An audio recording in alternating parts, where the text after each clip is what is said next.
Alors, d'habitude, ça dans Alors, le quand chat. tu tapes, ça a tendance à couper, hein. Faut Ouais, pas oublier. voilà. Ouais. Donc, je t'ai collé le code, tu vois, dans la fenêtre à droite. Super. Donc, tu vas pouvoir envoyer le lien et j'ai mon chat qui est en train de miauler. Ça va être Miaou. extrêmement pénible. Bon, Geoffrey, je te laisse la main. Merci Tony. Et ben alors bonjour à toutes et à tous. C'est parti pour l'épisode 9 de The Walking Web. C'est le retour des vacances, c'est la rentrée. Alors on est en compagnie et en très bonne compagnie de Tony, de JP, de Jérémy et avec un Salut. invité aujourd'hui qui est Loris Grillet. Salut Loris. Hello. Hello. Euh, et donc tout de suite pour commencer, Tony, je crois que tu avais un petit truc à nous dire spécial avant qu'on commence l'émission. Une petite dédicace ou une grosse dédicace, à toi de voir. Bah oui, parce qu'on en avait déjà parlé dans Walking Web dans les épisodes d'avant. On avait parlé de Dune qui nous avait fait nos belles illustrations. On avait dit que sa femme Merci, était Dune. enceinte et juste hier, eh bien, elle a accouché. Donc Bravo. Dune est papa depuis hier et voilà, on voulait lui faire un gros bisou parce que Ouais, on bisous pense d'une. fort à lui. Bravo à Madame Dunette. Voilà, Félicitations. Beau à travail. Beau Solène, boulot, ouais. grosse bise à Solène. Et puis je sais que il y a, bah là c'est JP, t'es le seul papa ce soir avec nous puisque Francis n'est pas là, Ah, je suis le Aurélien seul non plus. papa, et oui, Et ouais. ben, je Et suis un Jérémy petit peu n'a toujours pas l'ancien. d'enfant. Non, Non. toujours pas. Jérôme, faut te mettre au boulot. Hein. Allez hop hop hop. Il m'adopte pour la soirée, Ouais, Voilà. voilà, c'est ça. en test.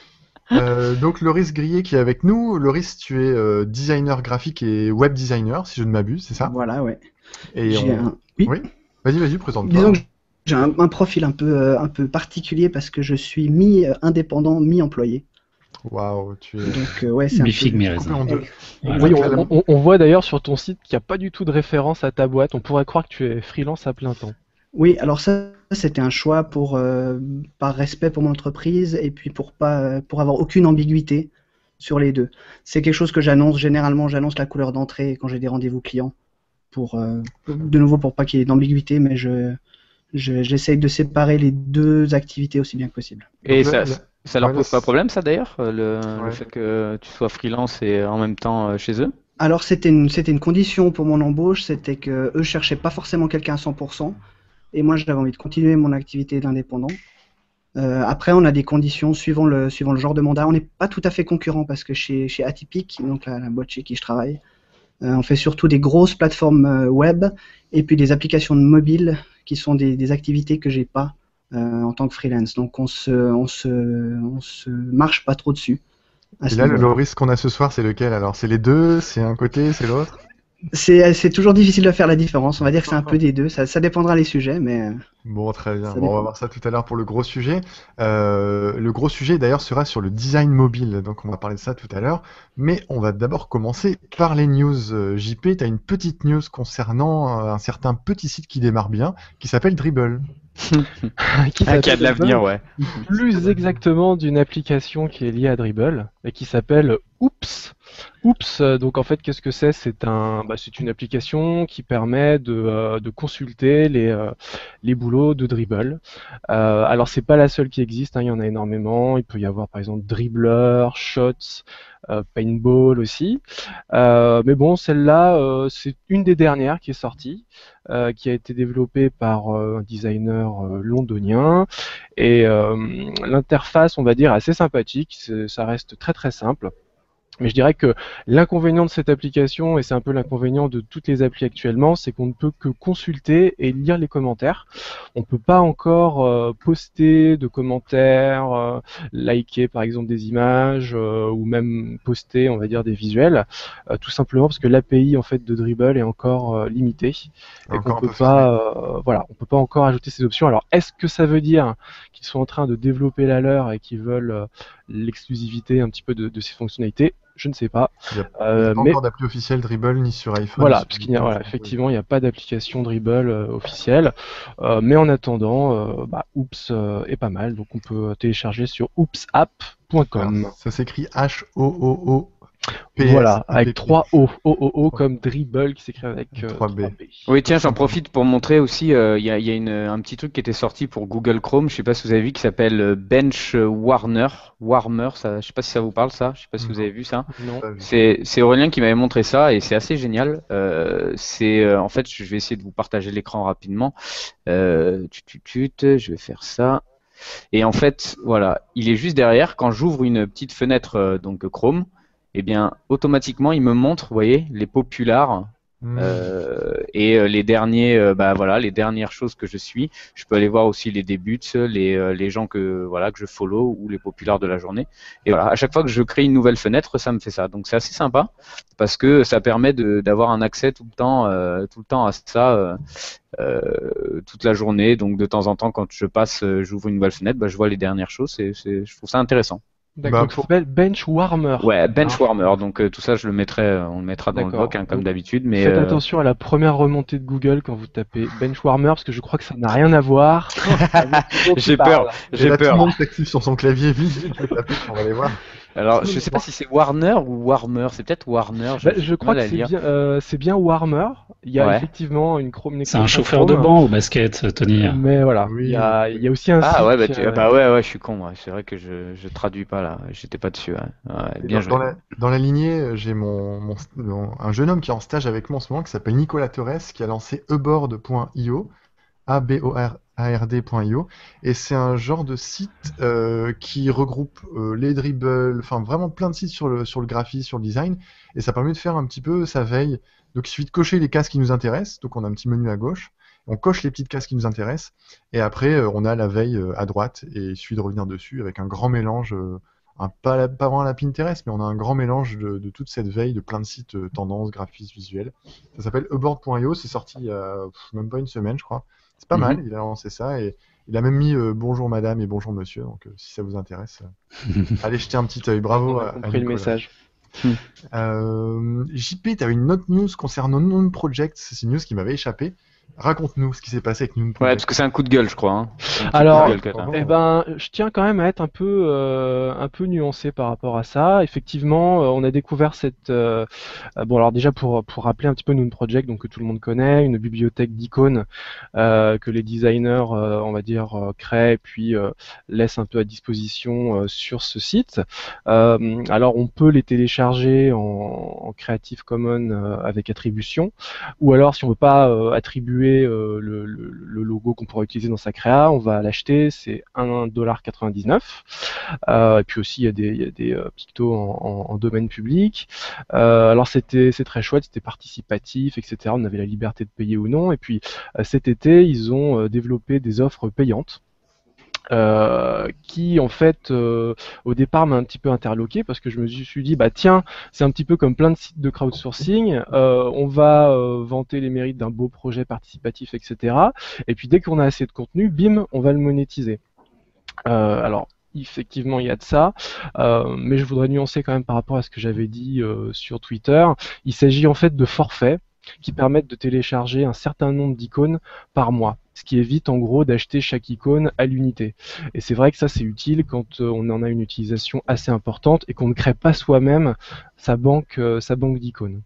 C'est un genre de licence globale de l'icône, c'est ça ? Voilà, c'est un peu ça. Donc en fait on a plusieurs offres qui partent de la starter à 5 € par mois, qui permettent de télécharger 10 icônes donc par mois, et puis ça va jusqu'à la agency à $100 par mois qui permet de télécharger 200 icônes et de créer aussi plusieurs comptes. Donc c'est vrai que pour une entreprise, si on a envie de pouvoir créer plusieurs comptes pour ses collaborateurs, c'est assez pratique. Et je dirais qu'il y a une petite anecdote qui m'est arrivée puisque je participe en fait à la bibliothèque en ayant un compte. Et j'ai reçu, il se trouve que moi je ne voulais pas vendre les icônes et les donner, on va dire, contre une mention de mon nom sur les gens qui les utilisent.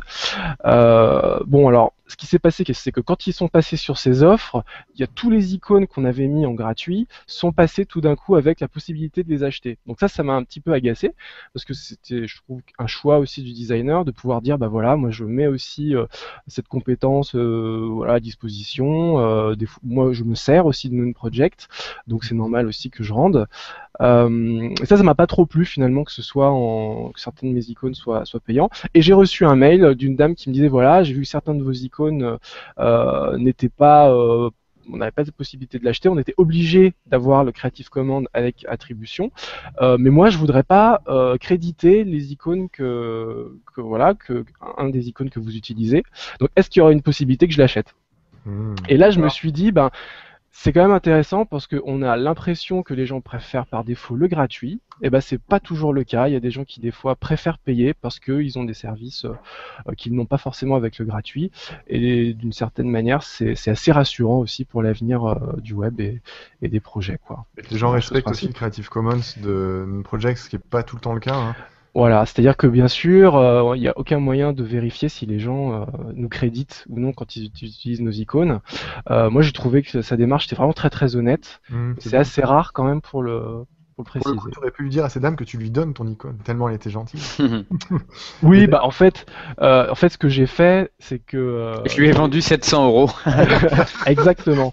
Voilà. Du coup, Ouais, voilà, elle a des fait nerfs, bien. je lui ai vendu 700 euros. Sachant qu'en plus c'était une icône d'ampoule et que sur Noon Project, des icônes d'ampoule, il y en a à l'appel, quoi. Mais non, elle voulait le mien. Et d'ailleurs, j'en Créateur. profite pour dire qu'il y a Icon Finder aussi qui a Ouais. sorti son nouveau site il y a pas longtemps et tu peux faire des recherches vachement plus précises qu'avant. Enfin, en tout cas, c'est beaucoup plus simple pour aller voir celles qui sont gratuites, celles qui sont sous justement les commands, celles qui sont payantes, etc. Donc c'est pas mal aussi, quoi. Ça se Icon complète Finder. bien, quoi. Et je suis très curieux de savoir Icon si on, Finder. si on peut gagner un peu sa vie en vendant des icônes sur Noon Project. Je sais pas du tout si on peut gagner 50 euros par mois. Alors, J'y crois- gagner sa j'y vie crois peut-être peu. pas, mais il se trouve qu'aujourd'hui, j'en discutais justement avec Sébastien Debenoît, qui est aussi actif sur Twitter, et qui me disait qu'il a quand même, enfin bon, je sais pas si je peux le dire, mais que Trop tard. pour le mois passé, il a quand même gagné 77 $. Ça m'a beaucoup surpris. Parce que je pensais pas qu'on pouvait finalement gagner autant sans avoir une production vraiment énorme en fait.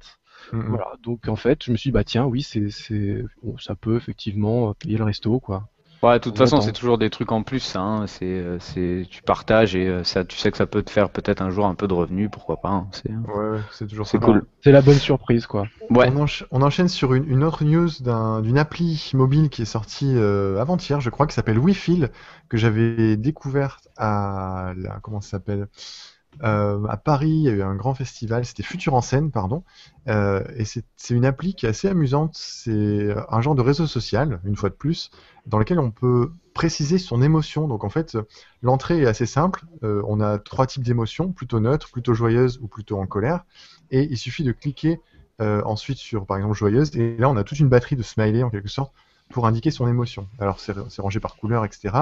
Et on voit dans le fil de discussion si les personnes sont plutôt joyeuses, donc on peut reconnecter, c'est avec Facebook Connect, donc il suffit de voir les gens directement qui sont connectés sur Facebook avec soi pour pouvoir un petit peu leurs émotions du moment.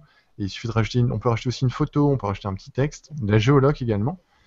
Sur le principe, je trouve ça pas mal de pouvoir montrer des choses qui sont peut-être un peu complexes à écrire ou parfois un peu sensibles. Par contre, dans la réalisation, bah, on a un côté les petits pictos. Alors, je sais pas si on les voit très bien à l'écran. Alors, t'as vu, Geoffrey, que désormais, Je vois ça. j'arrive parce que t'avais pas assisté à ce truc technologique miracle. hallucinant, ce miracle technologique où j'arrive à partager l'écran et à Ouais. montrer des choses dont tu parles en même temps. C'est beau, Ouais, hein. je vois ça. Et je constate aussi que tu as une batterie de plugins sur ton navigateur assez impressionnante. Mais bon, restons. Je m'étonne pas que ça plante. Bon, bah voilà, tu vois, bah du coup, je préfère remontrer mon visage, tu vois. Ah, C'est, voilà. mince, j'ai vexé Ouais, Tony. là, je suis vexé, quoi. Pardonne-moi, pardonne-moi. Et donc cette appli, elle est assez amusante, assez Ouais, vachement marrant, intéressante. ça. Je vous invite à essayer. Par contre, au quotidien, je doute de son usage. J'ai vu que Facebook aussi avait rajouté les humeurs un petit peu. Mais tester un petit peu, je pense qu'il y a de plus en plus d'applis émotionnelles, sensibles, etc. qui vont sortir, qui s'adressent plutôt à des cercles sociaux, intimes, proches, etc. Et pas au grand public. Donc testez WeFeel, W-I-F-2-L-E, 2-E-L, pardon. C'est plutôt pas mal pour expérimenter ça.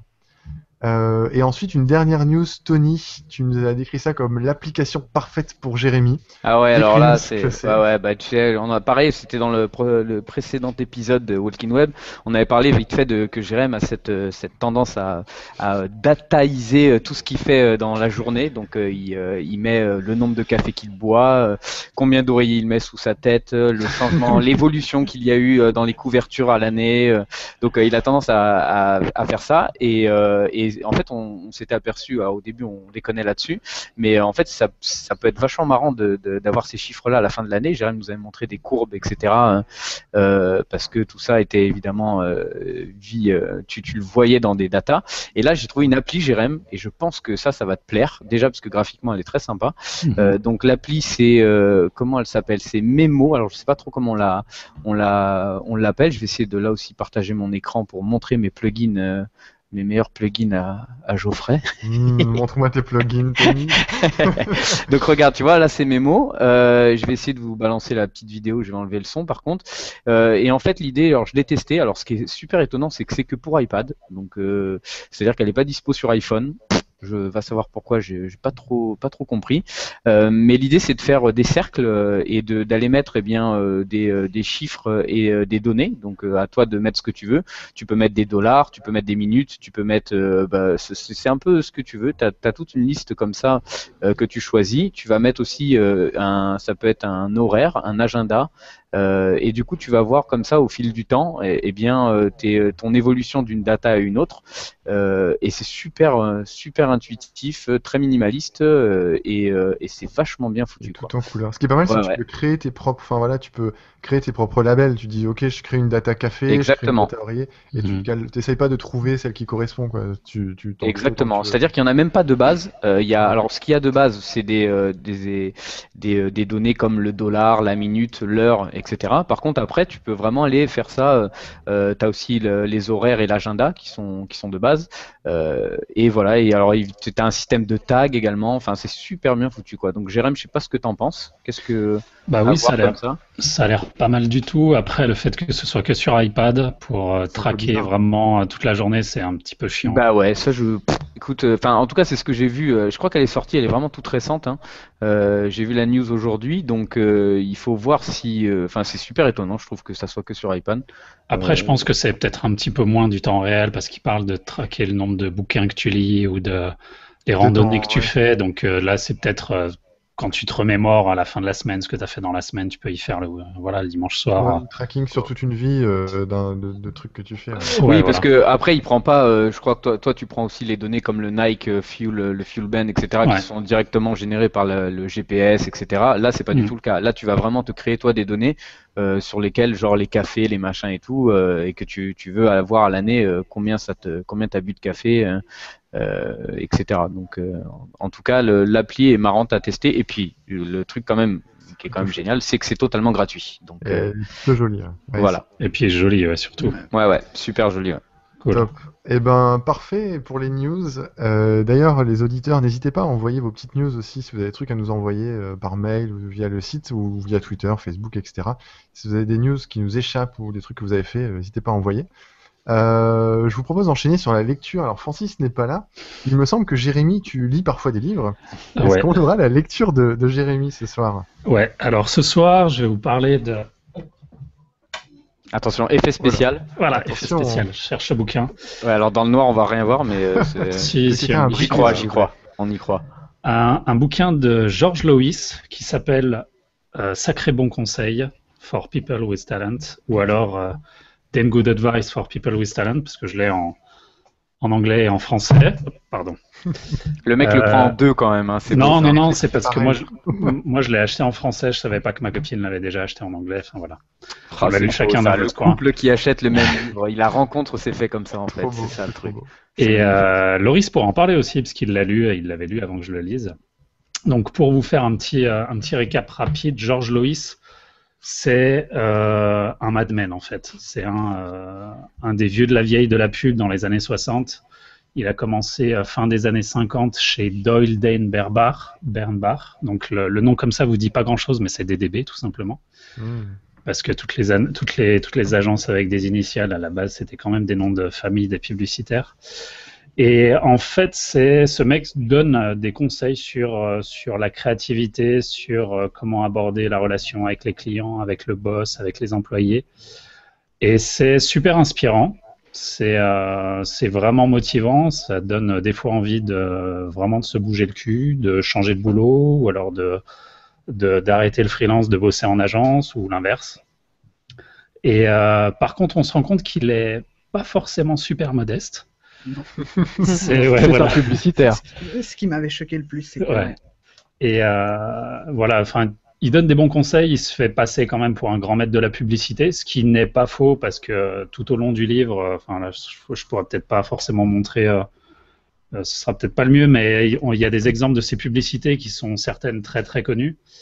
Il a fait beaucoup de covers pour le magazine Esquire, le grand magazine américain, qui était très connu, dont une, la plus connue, celle de Mohamed Ali, qui était transpercée de flèches. Enfin voilà, et donc il a un petit peu cette image du publicitaire new-yorkais super prétentieux que tu as envie de gifler des fois.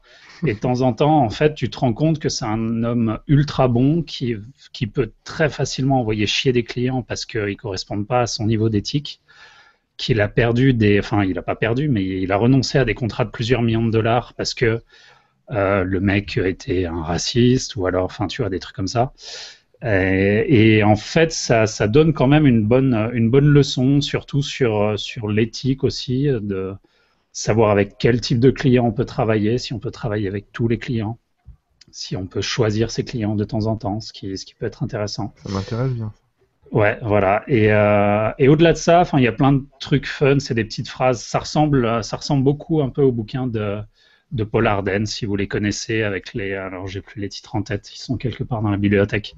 Il y a 3-4 bouquins, je vous en parlerai un jour si Francis n'est pas là. Et donc voilà, c'est des trucs qui se lisent très rapidement. Voilà, il y a des petits exemples, il y a un tout petit paragraphe, un exemple d'une pub à côté. Il y a des choses en gras, on peut le lire dans le désordre. Donc voilà, c'est vraiment intéressant, c'est motivant et je pense que chaque graphiste qui bosse en agence ou pas devrait lire ça. Voilà, tu veux rajouter quelque chose, Loris? Non, Je vais faire acheter un bouquin. c'est exactement l'avis que j'en ai eu. Je recommande de lire parce que c'est un bouquin qui est parfait pour les transports en commun. Voilà. Parce que c'est un article, une page. Vous vous arrêtez quand vous voulez. Il existe en e-pub, parce que moi je suis le genre de mec à tout acheter en e-pub, donc. J'imagine que oui, mais. Mais j'ai envie de te dire non parce que c'est édité chez Phaidon, ils font des bons bouquins sur du beau papier et voilà, je pense que le côté papier. Et puis c'est un vieux publicitaire, tu vas pas le lire sur un iPad. On peut rendre hommage à ce mec, quoi. Je m'habillerais comme JP parce qu'il faut savoir que JP a tendance des fois à se déguiser en Mad Men. Alors ça, personne ne le sait, mais Si, on a moi vu je des le sais. photos, ouais. Ah oui, t'as vu des photos. Hein. Bon, il est beau gosse en même temps, hein. Super beau gosse ouais. sur les photos. Hein. Faudra nous montrer ça. Ouais, tu nous montreras ça, JP. Je ne vois pas du tout de quoi vous Et parlez. puis tu t'expliqueras aussi, hein, parce qu'il faut. Alors nous que expliquer, toi, hein. tu portes des t-shirts de dealer de drogue. Exactement, regarde. Montre-nous ça, Tony. Pour vous la mettre profond, tu vois, la mettre METH bleue, voilà, quoi. C'est le Joli. nouveau Breaking Bad. Et ouais, j'arrive pas à pas faire de promo dans cette émission, c'est un truc de fou. Hein. Il faut savoir qu'Aurélien l'a acheté, hein. C'est le seul d'entre vous qui l'a acheté. Et ça, je le retiens, tu vois. Ok. Ah là là, mais comme il fait. Il connaît toutes les techniques. En fait, t'as déjà lu le livre, non C'est ça. GRM. Non, en tout cas, le livre dont tu viens de parler, ça m'intéresse grave parce que c'est toujours, Ouais, j'en parle souvent, mais c'est vraiment notre philosophie nous dans le collectif. Donc, l'idée de choisir ses clients, de pas dire oui de pas dire amen à tout, etc., et d'avoir une éthique vraiment dans ça me parle beaucoup. Bah, d'ailleurs, donc, votre slogan, c'est ici le client n'est pas roi. Hein. Exactement. Ici, le client n'est pas roi, et c'est vrai que ça fait un peu arrogant quand tu le dis, mais on a toute une explication à ça parce que c'est exactement ce que tu disais, Jérôme, en fait, de pas, on dit pas oui, on dit pas amen à tout, quoi. On essaye, on vient vers nous pour du conseil, etc. Donc, on estime qu'il faut essayer d'écouter au début et on va pas écouter les conneries que le client va nous dire. Alors, bien sûr, Exactement. Ouais. Exactement la posture moi que je prends là depuis maintenant, depuis que j'ai monté ma boîte en fait. Depuis Bah ça y est, t'es gang gang en fait, hein, Geoffrey, ça y est. Grave. C'est bon. Et c'est vraiment la posture en disant voilà, tu fais des trucs utiles qui essaient de faire bouger un peu les choses et tu choisis tes clients et t'as des clients qui valent de l'argent, mais des fois tu les refuses parce que c'est pas dans ton éthique, c'est pas dans ton optique même. Et humainement, ça t'apportera pas forcément grand chose, si ce n'est de l'argent. Et bon, ça dépend évidemment de chacun, mais il y a des moments où il faut savoir dire non. En plus, il y a ce gros truc, il y a ce truc à chaque fois souvent qui revient quand on le dit, c'est les gens nous disent souvent, bah oui, mais c'est facile pour vous. Enfin, tu vois, comme si c'était facile de le faire, mais c'est pas du tout le cas en fait, puisque nous on l'a fait pratiquement, je vais pas dire dès le début, puisque c'est sûr qu'au début on est tous pareils à dire oui plus ou moins à tout, tous les quand projets, on est jeune graphiste, etc.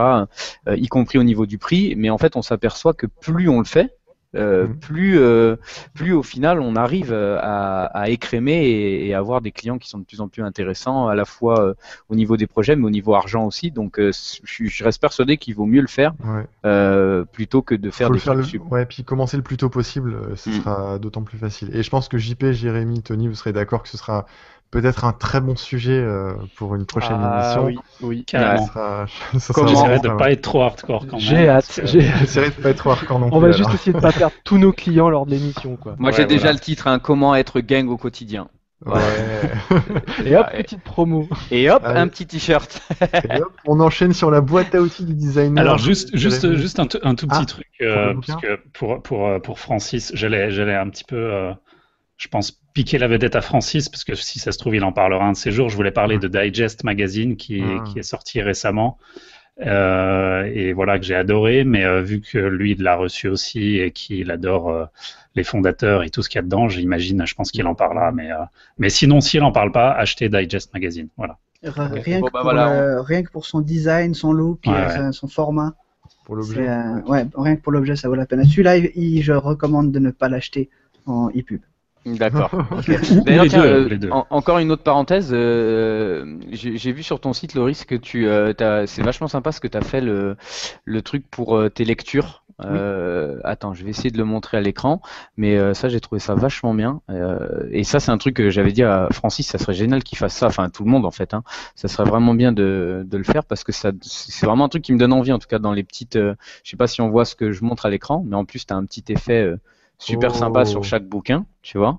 Et du coup, il y a plein de trucs, genre par exemple, bon, Eight Faces à chaque fois qu'on voit, le Icon and Book je connaissais aussi, bon, Style Like an Artist, etc. Mais je vois aussi que tu as des trucs comme la bio de Akira Toriyama, c'est le dessinateur de DBZ. Bon, voilà, c'est des trucs, enfin voilà, moi ça, je trouve ça vachement bien. En plus, tu as fait un petit tri sur les inspirations, les magazines, etc.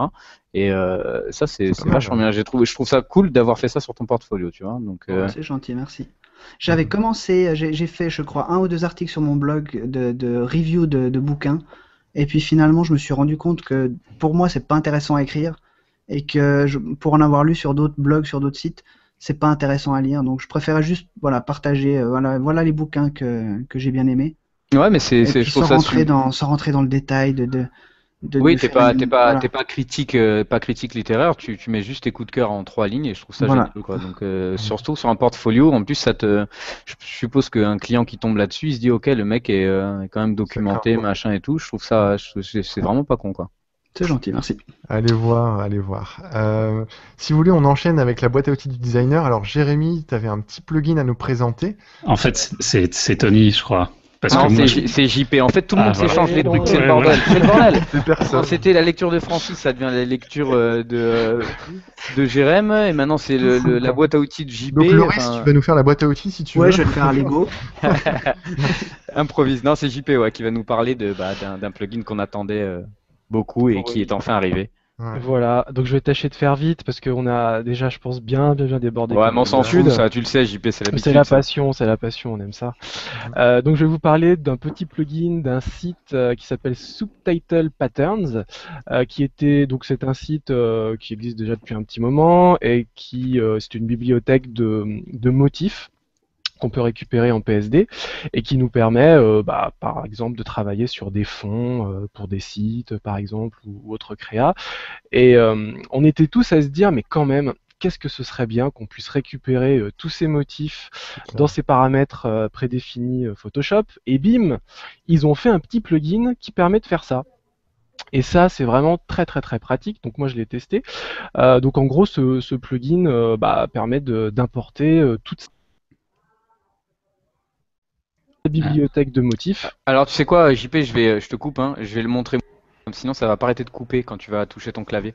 Donc regarde là, je le montre moi et tu peux, si tu vois l'écran, je pense que tu vois bien là. Alors voilà, donc en fait vous voyez sur la droite, il y a une petite fenêtre qui récupère tous les motifs qu'on avait sur le site et qui permet simplement quand on sélectionne un calque et qu'on clique après sur un des carrés, d'appliquer automatiquement le motif au calque. Alors concrètement, qu'est-ce que ça fait en fait ? Ça vient appliquer un filtre mode non pas un mode de fusion, mais je perds le nom, mais un aspect en fait, une de calque. incrustation, c'est une incrustation de motifs, donc en fait c'est un style de calque. Ouais, voilà, c'est un style de calque. Voilà, en fait. tu peux le Donc, voir. ça vient Tu peux le voir appliquer ici. Voilà. ce motif. C'est toujours plus simple que de télécharger à la main tous leurs motifs. Et l'intérêt aussi de ce plugin, c'est que ça se met à jour automatiquement. C'est-à-dire qu'à chaque fois qu'ils rajoutent sur leur site un nouveau pattern, ça vient se mettre aussi sur le plugin. Et ça, c'est quand même très Ça c'est pratique. énormissime. C'est énormissime. Donc, Subtle Voilà. Patterns, Ouais, et alors il y a des petites options aussi qui sont vachement intéressantes qu'ils ont ajoutées. Alors tu as une recherche déjà par nom, mais tu as aussi par exemple l'opacité. Donc tu vas pouvoir jouer sur l'opacité directement du motif par rapport à la couleur unie que tu as sur ton objet, sur ton calque. Et tu as aussi, et ça c'est vachement bien, c'est la taille. Parce que ça c'est souvent un peu chiant à gérer, surtout quand on veut aller plus haut. Quand on veut agrandir le motif, bah, généralement il a tendance à pixeliser. Et là j'ai l'impression que c'est pas le cas. Je sais pas si tu confirmes. J'ai pas l'impression qu'il pixelise en fait quand tu. Alors ça, je pense que c'est lié en fait à la qualité des motifs. Parce que selon comment ils sont Ouais, conçus, qui sont il générés. y en a qui sont plus ou moins floutés. Donc je pense que c'est Ok. aussi lié à ça. Voilà. Mais donc c'est vrai que comme tu disais, en fait, la petite fenêtre intègre en gros des raccourcis qu'on aurait pu avoir dans la fenêtre d'effet de calque. En Ouais. fait. Et d'ailleurs j'en profite, je te coupe un peu JP, mais ce genre j'en parlais la dernière fois dans le dernier Walking Web, ce genre de choses, de plugins que de plus en plus d'indépendants créent, comme Stéphane Baril d'Adobe qui en crée pas mal. On a aussi, il y a plein de monde qui se met à faire ce genre de petits plugins qu'on ajoute très facilement dans Photoshop actuel. Là par exemple j'ai GitGit, je pense que vous connaissez tous ce truc qui vous permet Ouais. d'aller mettre plein de repères très facilement. Ça, c'est carrément génial. Et c'est le même principe que Subtle Pattern qui est payant, JP. Voilà, qui est payant, qui coûte $11,99. Peut-être un petit peu plus cher que les plugins actuels de ce genre, mais ça vaut vraiment le coup quand on utilise beaucoup de motifs. Voilà, comme nous on peut le faire sur les bandeaux de chaque épisode de Walking Web sur le site. Ouais. Et c'est comme on disait la dernière fois, c'est pour moi un marché énorme pour les designers et les gens qui font des tutos, etc. Ce genre de petits plugins, parce que là, je pense que celui à $19, je pense qu'ils ont fait du fric avec ça parce que l'air de rien, tout le monde connaissait ce site-là et allait télécharger le petit truc en se disant putain c'est gratuit, les mecs assurent. Et au final, ils te sortent non pas un truc à la noun un peu où t'étais pas au courant. Et ils ont annoncé ça, que ça allait arriver. Tout le monde savait que ça allait être payant, mais ils apportent un vrai plus avec ce plugin directement dans Photoshop. Du coup, ça donne envie d'acheter, je trouve. Donc, Ouais, tout à fait. c'est vraiment perso le gros coup de cœur, quoi. On peut signaler que l'équipe qui est derrière cette extension sont ceux aussi qui font CSS Hat, Excellent aussi, qui avait aussi fait un peu parler de lui puisqu'il transforme les calques PSD en CSS. En CSS, ouais. Voilà, donc c'est un peu une Ce qui est hérésie totalement pour un inutile développeur, mais Oui, parce que il faut, c'est déjà pas tous les puisque dire. c'est le fait, donc Ouais. Maintenant on a un copier le CSS directement sur quand on fait un clic sur à côté des styles de calque, là on a ça, ouais. Tony, il y a un chat derrière toi qui est en train de se lécher. Non, tu en sais déjà trop. Tu en sais déjà trop. Moi, ça me Non. perturbe. tu as envie de lui caresser la nuque, Geoffrey? Bien joué. C'est pas très, bon très genre. Bien placé. Excellent. Bien placé. Est-ce qu'on enchaîne sur le gros sujet? Eh ben, je Ouais, crois bien. faudrait. Je Eh crois ben, bien. c'est parti, on va enchaîner avec notre ami et invité Loris Grillet. Donc tu te présentais un peu tout à l'heure, Loris. Tu peux nous raconter rapidement ton parcours un petit peu pour savoir comment tu es tombé dans le web design Oui. et Alors pour- excuse-moi. Vas-y. J'ai commencé mon apprentissage de graphisme en agence, dans une agence genevoise. Donc c'est une agence qui fait beaucoup d'éditions, qui, comme toutes les agences, fait du web. À notre époque, c'est essentiel.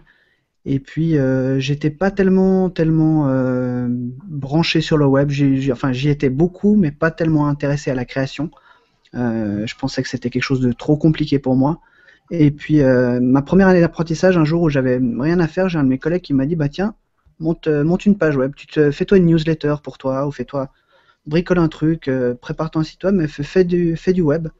Et puis si tu as des questions, tu vas me les poser. Et c'est comme ça que j'ai commencé à jouer avec le code, avec le CSS, avec le HTML.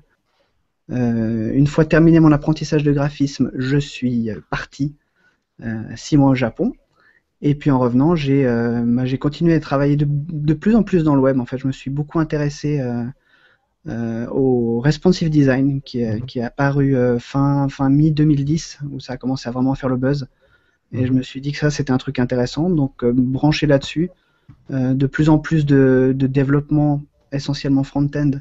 Mais voilà, autant du plaisir autant à designer qu'à développer. Et puis début 2000, c'était l'année passée, début 2012, je me suis mis à mon compte en tant que graphiste et web designer. Donc j'avais déjà la double casquette quand j'étais à travailler tout seul. Et là, tu t'es mis à ton compte pour quelles raisons? Pour des questions financières, pour avoir plus de projets, pour repartir au Japon? Alors ça sera un projet d'avenir, j'espère. Mais non, c'était pour être très franc, c'était une époque où je cherchais du travail. J'ai eu très peu pour ainsi dire, pas du tout de propositions en agence. Par contre, j'avais énormément de gens qui venaient me voir pour travailler directement avec moi. Donc je me suis dit, j'ai eu quelques projets intéressants qui sont arrivés. Et puis je me suis dit, c'était le bon moment. Il a lu le bouquin, de Jérém et hop. C'est bon. Voilà, D'ailleurs, j'invite tout le monde à aller voir. Loris, tu as fait un petit Tumblr sur ton voyage au Japon. Ouais, il y a de très belles photos. Ça me fait plaisir que. Et il y a un Etsai aussi, t'inquiète, je suis au courant de tout aussi. Il y a un petit Etsai où ils vendent des cartes postales créées pour l'occasion. J'essaye de vendre des cartes postales. Et ouais, Loris, on bosse. J'ai eu un grand succès. J'ai eu un grand succès auprès de ma famille uniquement pour l'instant. Mais voilà, c'est un bon début. C'est le principal, ouais. C'était un personal project. J'ai développé le truc. Je me suis dit, tiens, je vais essayer de les vendre. Ça n'a pas marché, mais voilà. Non, mais très sympa. Le concept, il est très gentil. sympa parce que la map derrière que tu retrouves qui est liée à la photo, ça, j'ai bien kiffé. J'ai bien kiffé l'idée. Très sympa. Et donc, le gros sujet étant orienté sur le design mobile. Laurie, donc toi, tu as commencé à bosser sur le plutôt responsive web design, plutôt appli mobile, tu as commencé à travailler dans quoi un peu? Alors moi, j'étais plutôt dans le web. Je me suis intéressé assez vite au responsive parce que je trouvais le concept bestial. Mais pas tellement dans l'application parce que simplement les endroits où j'ai travaillé, les agences dans lesquelles j'ai travaillé, on n'avait pas de mandat de ce type. Donc je me suis mis à mon compte plutôt web et puis 6-8 mois après que je me suis mis à mon compte, j'ai été contacté par Atypique qui m'a découvert grâce à mon profil Behance. Donc la présence sur les réseaux sociaux est importante et le fait que je cite Behance plaira évidemment à Jérémy. Et puis il cherchait justement à embaucher, il y avait un designer à l'interne, il cherchait à embaucher quelqu'un d'autre. Et puis voilà, ce qui me proposait, le fait de designer des applications iPhone, des applications mobiles, c'était le truc dont je rêvais depuis des années. Donc on a convenu un temps partiel chez eux. Ça leur convenait aussi. D'accord. Et puis ce qui m'a permis de rentrer dans le monde du mobile. Et donc justement, toi qui viens du monde du web classique, pour rentrer dans le monde du mobile, quel sentiment t'as eu, quelle différence t'as senti au départ quand t'abordes un projet design mobile par rapport à un design de site web? La méthode change, la façon de penser change, ou alors c'est presque similaire en quelque sorte? Comment t'abordes ça? Et les autres aussi, JP, Tony. Quand j'ai commencé, je pensais que c'était très très proche. Parce qu'on travaille avec de l'écran. J'étais habitué à la différence écran-papier qui est énorme. Donc je pensais que ça serait beaucoup plus proche que ça l'est en fait. Je me suis rendu compte qu'on a des contraintes qui sont différentes. On a l'avantage de luxe par rapport au web de travailler avec une seule taille d'écran. Deux maintenant avec les iPhone 5, mais voilà, on a une seule taille sur iOS en tout cas. Android, c'est une autre affaire. Mais il y a beaucoup plus de complexité dans la création, parce que par rapport à un site web où généralement on crée 1 ou 2 modèles de page qui après sont déclinables, on crée des styles qui sont déclinables. Pour des applications, si c'est des grosses applications, on arrive vite dans des usines à gaz qu'il faut faire passer pour justement autre chose que des usines à gaz.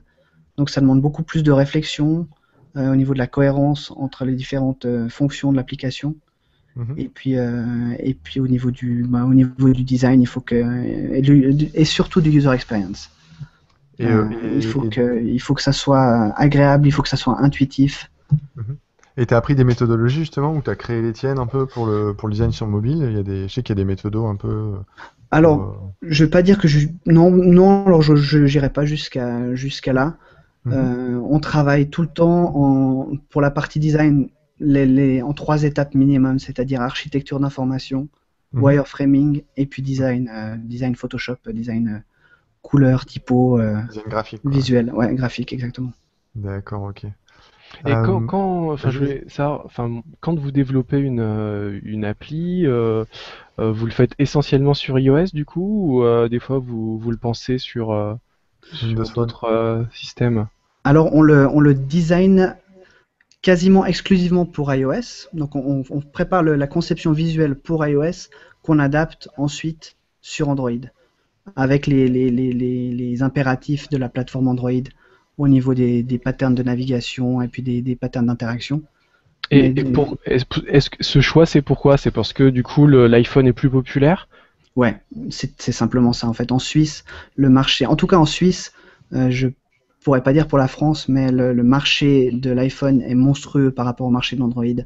Donc on se concentre, on se focalise essentiellement sur iPhone. Pour dire, pour 10, des applications qu'on crée chez Atypique, pour 10 applications iPhone téléchargées, il y en a une sur Android. Ouais, c'est ouf, hein, parce que j'ai pas l'impression que ces chiffres enfin, ouais, quand tu regardes un peu mondialement, c'est pas du tout ces chiffres, donc c'est particulier à la Suisse, donc. Ouais, la Suisse c'est un monde à part. C'est des gens de goût, quoi. Oh putain, comme il balance ça, lui. ce gros troll, quoi. Et ouais, bah, Geoffrey, je pense que tu as prévu d'en parler, hein, mais la grosse question que je pense que tout le monde se pose en permanence, c'est pourquoi, dans quel cas, et peut-être que vous avez le cas, vous, dans quel cas tu vas faire une appli, tu vas prendre le biais de l'application plutôt que le site mobile, parce que évidemment c'est pas du tout le même type de prix, surtout si le mec il veut que ça soit à la fois justement iOS, Android, enfin multiplateforme, et que du coup il partira plus sur un site responsive plutôt qu'une vraie appli. Est-ce que c'est des questions que vous vous posez en permanence ou pas? Alors c'est des questions qu'on se pose. C'est toujours un peu difficile je dirais, de refuser un mandat parce qu'il ne te correspond pas, mais on essaie évidemment d'être honnête. Les applications qu'on crée, les applications qu'on a créées, en tout cas depuis que je travaille chez Atypique, étaient tout le temps de vraies applications et pas juste de l'agrégation de contenu comme on a vu cette application Dribble avant où finalement on se demande pourquoi le gars a fait une app et pourquoi on renvoie pas les gens sur Dribble parce que l'app permet rien de plus, elle offre pas forcément une meilleure expérience. Elle offre exactement la même chose qu'un site web. Là, on crée des applications qui seront, si j'appelle vulgairement ça, des vraies applications pour lesquelles on a vraiment une utilité d'avoir quelque chose de natif sur son téléphone iPhone ou Android. Oui, parce qu'il y a plein de choses qui sont purement techniques, comme des choses qu'on peut pas faire en HTML et qui sont vraiment liées à l'iPhone, par exemple. Mais après, moi, je prends le cas. En fait, j'avais mis de côté un article que je vous ai mis dans le doc sur Matchable, où l'article, c'est vraiment est-ce que construire un site donc responsable ou une application mobile quand on est un site d'e-commerce. Donc ça, je pense que c'est une question vraiment que beaucoup de gens se posent parce qu'on voit par exemple Etsy, je prends Etsy, tu connais bien je crois que eux c'est vraiment un truc en HTML à la base et qu'ils ont porté en appli en fait c'est une appli mobile, c'est pas qui prend pas forcément partie des forces de l'iPhone. Est-ce qu'il y a une énorme différence de budget, par exemple, entre un site responsive et faire une application totalement pour iPhone, par exemple? Alors, chez nous, oui, parce qu'on fait du natif à chaque fois. Quand on fait du multiplateforme, l'application est intégralement redéveloppée pour une plateforme et l'autre. On n'utilise pas des systèmes qui nous permettent de dupliquer du contenu du code. Donc, évidemment, chaque plateforme le développement coûte presque le double. À chaque fois qu'on développe sur une nouvelle plateforme. Vous avez vos développeurs sur place? Oui, alors ça c'est un super confort auquel j'ai jamais eu accès avant. C'est la première fois que je travaille dans une entreprise qui a les développeurs à l'interne. Et puis au niveau de l'efficacité du travail, de l'échange d'informations, ça n'a rien à voir. Et tu apprends toi-même en tant que designer, tu apprends beaucoup de choses techniques et l'impact que ça peut avoir après sur le design. C'est très riche d'avoir les développeurs sur place. Ouais. Et puis c'est comme j'avais jamais fait d'application avant, que j'étais plutôt habitué au web, pour lequel je fais un peu de développement, je comprenais beaucoup mieux le développement logiciel iPhone ou Android est vraiment différent. Et des choses que je prenais pour acquis sur le web le sont pas du tout sur iPhone. Et voilà, on gagne en efficacité d'avoir les designers à l'interne. On a des allers-retours du ping-pong qui se fait beaucoup plus rapidement.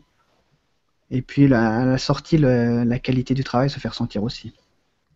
Chouette. Pour répondre à ta question, Tony, en fait, c'est quand même toujours assez complexe de faire le choix entre une appli native et un site responsive, parce que ça va pas que être une question de budget ou de contraintes techniques. Déjà, parce que techniquement, maintenant, le HTML5 fait quasiment tout ce que peut faire le natif, Pas tout. que ce soit la géolocalisation, le stockage en cache, l'encryptage, les bases de données, l'accès à la webcam, enfin, tous ces trucs-là.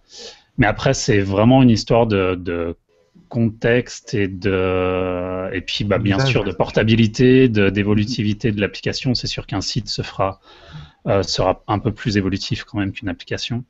Mais pour personnellement, les clients qu'on a, nous, il y en a de plus en plus qui délaissent leur appli native pour créer des sites, leurs sites de marque tout simplement, qui sont responsives et qui sont consultables sur mobile.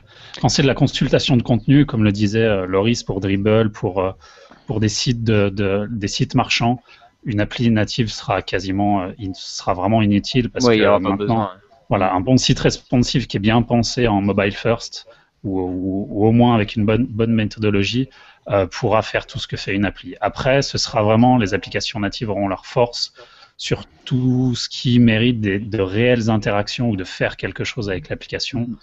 Ou alors l'utilisation réellement en mode offline, assez souvent. Donc voilà. J'ai l'impression qu'il y a un petit peu aujourd'hui sur mobile deux types finalement d'interface. Enfin, c'est soit une déclinaison d'un site, soit on va vraiment créer un outil, en fait, quelque chose que ne pourra pas forcément apporter justement un site. Et j'ai l'impression qu'il y a deux mondes, et que ça se sépare de plus en plus. Aujourd'hui, il y a vraiment l'accès sur un écran traditionnel.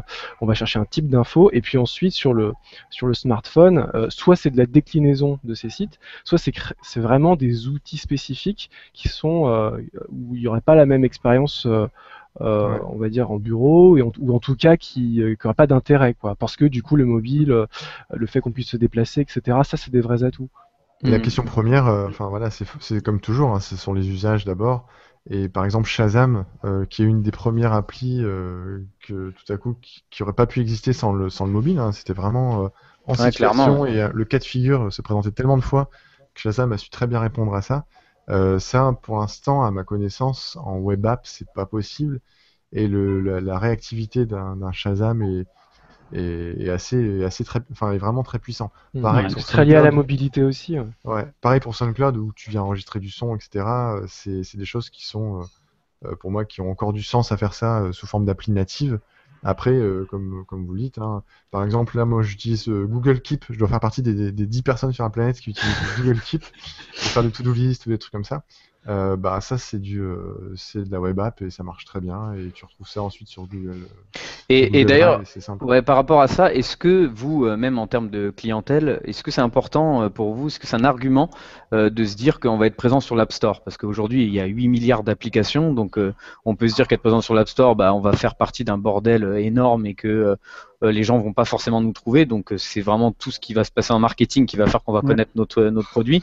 Mais est-ce que vous, est-ce que c'est un argument pour vous de dire vous allez être sur l'App Store alors que quelque chose en mobile, ça sera pas le cas? Pour nous, c'est un argument qui est intéressant, mais j'ai l'impression que pour certains clients, c'est aussi une carte de visite d'avoir une application. C'est un fantasme aussi. Ouais, c'est au niveau de leur communication, d'avoir une app, même si elle reprend les fonctionnalités d'un site web potentiel, ce qu'on essaie évidemment d'éviter quand on arrive avec un mandat, un briefing qui reprend à peu près un site web, on essaie toujours de trouver quelque chose qui permette de faire la différence, qui donne vraiment l'avantage d'avoir une application. Mais c'est vrai que ça fait bon genre, ça fait plaisir. Il y a un côté motivation des troupes à l'interne pour l'entreprise. Puis c'est un objet fini aussi, c'est un produit fini. Par exemple, ce que je remarque aussi, c'est les gens qui font les clients qui demandent des applis natives, ils veulent être premiers sur l'App Store comme ils nous demandent d'être premiers sur Google. Sur Google, ça c'est un peu le même truc. Et ce qui est assez drôle aussi, c'est par exemple quand les concurrents sont sur l'App Store, il faut que eux soient aussi sur l'App Store. Et par exemple, je pense notamment aux jeux, tous les jeux sur mobile. c'est que du natif, quoi. Il y a vraiment pas du tout de HTML5, c'est très peu. Parce que justement, faut être devant Cut the Rope, devant Angry Birds, c'est compliqué, mais voilà, il y a une espèce de concurrence comme ça sur l'App Store. Et ça, je pense Mais que après, il y a l'autre cas de figure pour certains clients où ils veulent plus du tout être sur l'App Store, notamment tout ce qui est médias, journaux, où justement il y a eu de gros problèmes avec Apple et la presse, qui suppriment leur application pour créer des web apps qui sont relativement perfectionnés pour éviter les 30% de taxes d'Apple, pour avoir plus de contrôle sur les informations de leurs abonnés.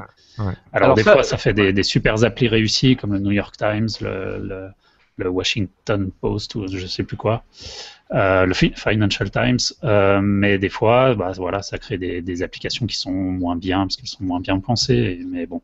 Mais d'ailleurs, à ce propos, là, les 30%, est-ce qu'il y a des web apps, je prends le cas de Etsy, qui revendent donc des produits à travers leur propre petite boutique sur le téléphone.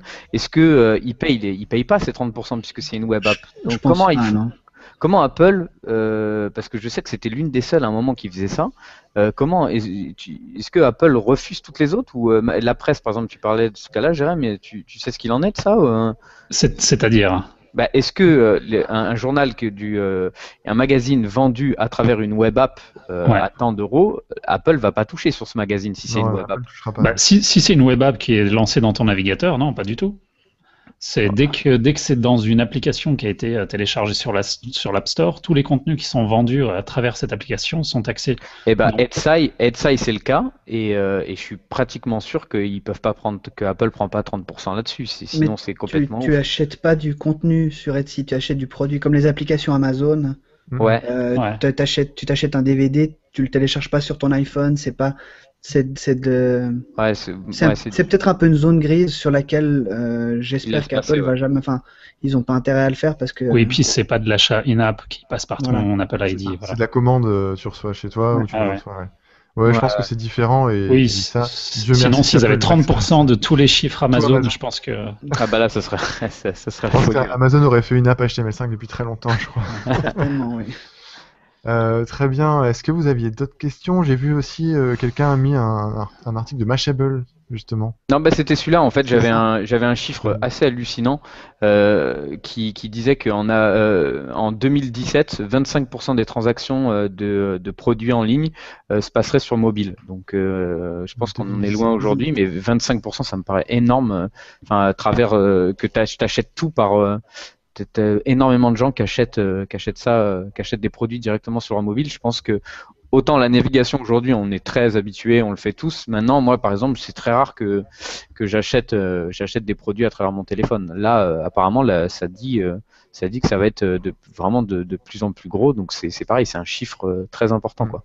Et ce qu'il faut pas oublier, c'est que le mobile, c'est et les applications et le web. Et c'est aussi les tablettes. C'est pas l'application smartphone native, ça englobe énormément de choses. C'est pour ça qu'il faut vraiment penser à sa stratégie mobile pour n'importe quelle entreprise, mais d'autant plus pour le e-commerce. Checker que votre site fonctionne sur mobile, ou alors d'avoir une vraie app derrière. Mais ouais, parce que tout bonnement, si tu reçois une newsletter de je sais pas quel magazine, enfin d'un marchand, et voilà, tu as un produit qui t'intéresse, t'es dans les transports en commun, tu cliques sur le produit, il y a de grandes chances que si tu tombes sur un site responsive, si le produit t'intéresse, tu peux déclencher l'achat assez rapidement. Et voilà, et ça, il y a des études qui ont commencé à sortir sur les pourcentages assez phénoménaux d'augmentation de ventes mobiles dès le passage à un site responsive. Il y a notamment O'Neill qui avait fait 400% d'augmentation de ventes sur mobile, sur Android, sur iPhone, sur toutes les plateformes. Pour compléter ça, j'ai eu des échanges avec quelqu'un qui gère une entreprise qui permet de mettre les modules de paiement sur les sites. Et en fait, cette boîte-là est en train de faire tous ces... En gros, c'est des modules de paiement, c'est des divs qu'on intègre dans sa page web. Ils sont en train de transformer tout leur page web et leurs trucs de paiement en responsive Et donc ils font des tests en termes d'ergonomie, en termes de taille, de champ, de caractère pour mettre bien la carte bleue, les cryptogrammes, etc. Et donc là c'est une personne, mais je pense que toutes les boîtes qui qui proposent des modules de paiement fonctionnent maintenant et s'orientent vers le responsive. C'est évident et heureusement c'est pas mal. Moi je sais que j'achète de temps en temps sur mon mobile, plus souvent sur la tablette et sur l'ordinateur, mais ça m'est déjà arrivé de me retrouver par exemple à la Fnac, de trouver un truc et de l'acheter sur Amazon sur mon téléphone parce que c'était moins cher, parce que mais j'avais vu je sais plus ce que c'était. Jérémy dit ça, c'est parce que sa maman elle travaille à la Fnac, donc il est. Mince, pardon. Ouais, à chaque fois que je vais à la Fnac, j'ai l'appli Amazon qui est lancée, je scanne les codes barres et voilà. Ta mère écoute, t'es mal toi, t'es mal. J'ai souvenir qu'il y avait aussi une petite extension, je sais plus si c'est une appli ou une extension pour mobile qui permettait de scanner les pochettes des CD quand on était en magasin et ils nous trouvaient le même CD mais sur The Pirate Bay ou des trucs comme ça aussi. C'est beau ça. Ça c'est mal. Ça c'est illégal. Ça c'est pas bien, pas bien Geoffrey. C'est techniquement intéressant, mais ouais. Moi j'avais une dernière question, je pense là-dessus, c'était par rapport là purement design. Est-ce que tu continues à designer tout en mode Retina, de tout pour un client par exemple? C'est-à-dire, parce qu'en fait. Et est-ce que toutes tes images, est-ce que tu penses Retina en permanence, quoi? Est-ce que c'est un truc qui te parle ou est-ce que tu t'en fous complètement? Quand je fais du web, tu dis? Ouais. Parce que bon, sur iOS, forcément qu'on travaille en Retina. Et puis pour le web, c'est une question sensible parce que ça influe quand même pas mal les performances des navigateurs. Ce que j'essaye de faire, ma politique,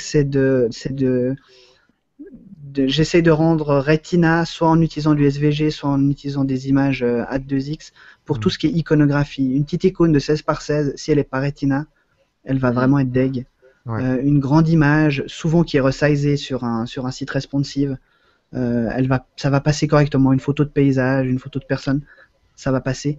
Une icône, une toute petite illustration. Ou le logo, tout simplement. Ou le logo. C'est vite moche. Oui, voilà, donc plus sur de l'icono et sur du logo que sur de la grande image, parce que c'est effectivement ça qui peut poser vraiment des problèmes à tous ceux qui sont pas Retina et qui se chargent toutes les grosses images. D'ailleurs, maintenant, moi j'ai vu pour tout ce qui est icônes de 16 par 16 et tout, quand c'est du responsive, tu utilises des icônes fontes qui sont. Des typos, clairement. Ça a bien simplifié les choses. Ça aussi. Mais pour l'utilisation des images Retina, il y a tellement de tricks qui permettent de le faire et de ne pas charger les images quand l'écran n'est pas Retina.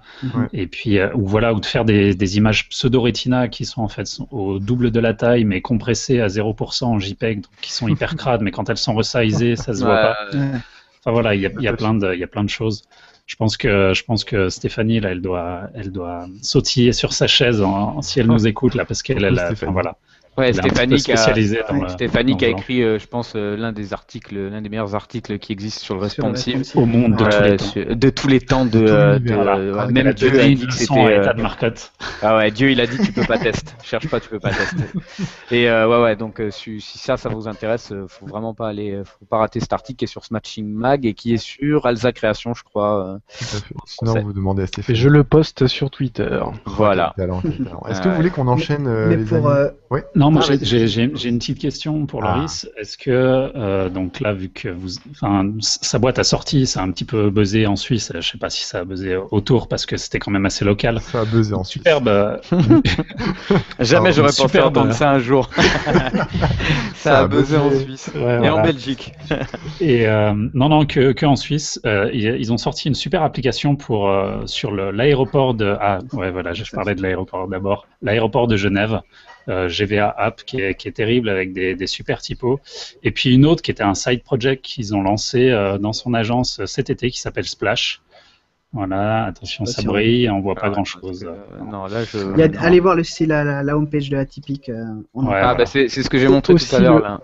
Le lien. Ouais.